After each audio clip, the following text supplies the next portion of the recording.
네, 안녕하세요. 메커입니다. 혹시 여러분들은 모카포트로 커피를 추출하다 보면 매번 맛이 조금씩 달라진다는 느낌 받으신 적 있으신가요? 어떤 때는 밍밍하고 또 어떤 때는 쓴맛이 강하고 항상 같은 원두에 같은 분쇄도로 했는데 왜 맛이 다르지?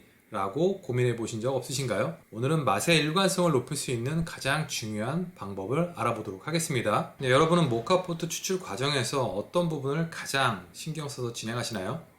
네, 각자 자신만의 추출 루틴이 있을 수 있겠지만 저는 오늘 주제에서 가장 중요한 과정이 바로 이거라고 생각합니다. 네, 바로 바스켓에 원두를 담는 과정이라고 봅니다. 네, 우선 모카포트 추출 원리에서 바스켓의 역할을 간단히 설명드리겠습니다. 모카포트는 매우 간단한 도구 같지만 그 내부 원리는 나름 정교합니다. 네, 물이 끓으면서 발생한 증기 압력이 커피 바스켓을 통과해 커피를 추출합니다.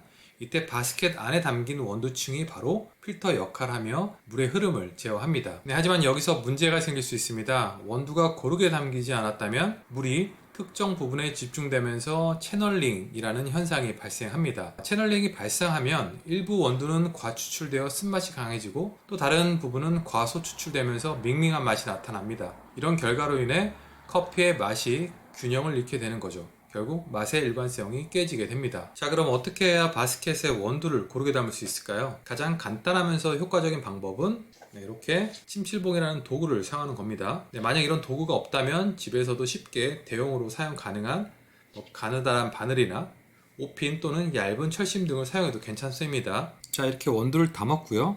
담은 상태에서 원두를 침칠봉하지 않고 윗부분만 이렇게 평탄화 작업하고 이런 식으로 하고 바로 추출을 진행하게 되면은 채널링이 발생할 수밖에 없는 구조가 됩니다. 보시는 것처럼 이 빈틈이 생길 수밖에 없고요. 내부에는 뭉친 원두층에 의해서 공백이 생길 수밖에 없거나 아니면 특정하게 물이 흡수가 잘 안 되거나 이런 과정이 생기게 됩니다. 그래서 채널링 발생이 됨으로써 물의 흐름이 방해가 될 수밖에 없겠죠. 이렇게 원두를 다시 담았고요. 원두를 바스켓에 가득 담은 뒤 침칠봉으로 부드럽게 저어줍니다. 보시는 것처럼 뭉친 원두를 다 풀어줘야 됩니다.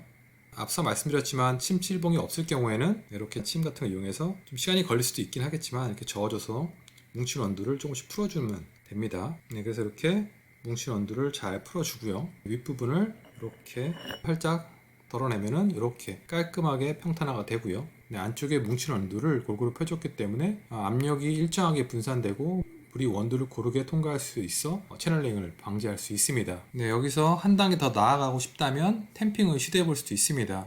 메커가 추천하는 추출법이기도 하고요. 하지만 일반 탬핑과 모카포트 탬핑은 조금 다릅니다. 모카포트는 압력이 비교적 낮기 때문에 에스프레소 머신처럼 강하게 누르면 물의 통과가 매우 느려지기 때문에 추출 시간이 길어지고 쓴맛이 강해질 수 있습니다. 그래서 저는 정량 기준 한 2에서 5mm 정도 탬핑 깊이를 추천드립니다. 평탄화 작업을 한번 해주고요. 그 다음에 탬핑을 살짝 눌러서 이렇게 탬핑을 마무리할 수 있습니다. 특히 탬핑한 경우에는 프리인퓨전을 추가하는 것이 중요합니다. 프리인퓨전은 물이 천천히 원두층 전체를 적셔주는 단계입니다. 이렇게 하면 추출 전에 원두가 고르게 적셔서 이후에 추출이 훨씬 안정적이고 균일하게 이루어집니다. 자, 이렇게 바스켓에 원두를 담아서 침칠봉하는 과정까지 설명을 드렸고요. 중요한 과정이라고 봅니다. 그래서 침칠봉한 오리지널 추출법과 그 다음에 침칠봉한 메커의 추출법 두 가지를 같이 비교해서 보여드리도록 하겠습니다. 먼저 오리지널 추출법 먼저 추출해 보겠습니다. 바스켓을 올리고요. 브리카 인덕션 4컵인데 2컵으로 좀 줄여서 해볼게요. 스트레이너 장착하고요. 그 다음에 퍽스크린 위에 올리고요.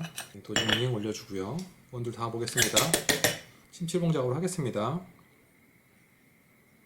다지기 한번 해주고 살짝 윗부분만 덜어내겠습니다.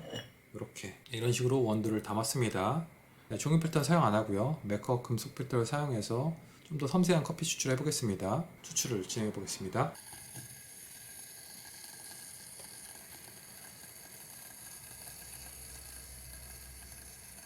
자, 불을 끄고요.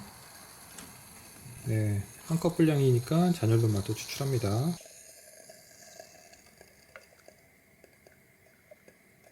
자, 이렇게 한 컵 분량 아주 잘 추출됐습니다. 오리지널 추출법도 아주 잘 나왔습니다. 아무래도 금속 필터 영향도 좀 크기 때문에 이렇게 크레마도 아주 곱게 잘 나왔습니다. 맛을 한번 보겠습니다. 오리지널 추출법 나름대로의 그 맛도 안정적으로 잘 나온 것 같습니다. 맛있게 잘 추출됐습니다. 자, 이번엔 메커 추출법이고요. 원두 담았고요. 침출봉 작업 해주고요. 다지게 해주고요. 평탄화 작업합니다. 그 다음에 탬핑 해주고요. 이렇게 탬핑이 끝났습니다. 그 다음에 프린퓨전 해줘야 되고요. 자, 마찬가지로 보시는 것처럼 종이 필터 사용 안 하고요. 메커 금속 필터 사용해서 추출 진행합니다.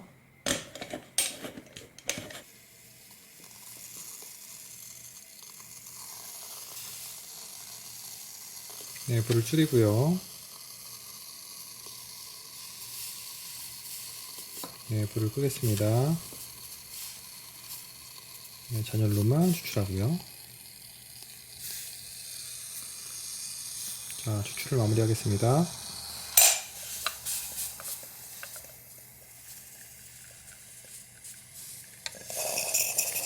자, 보시는 것처럼 추출이 아주 잘 끝났습니다. 크레마도 아주 곱게 잘 나왔고요.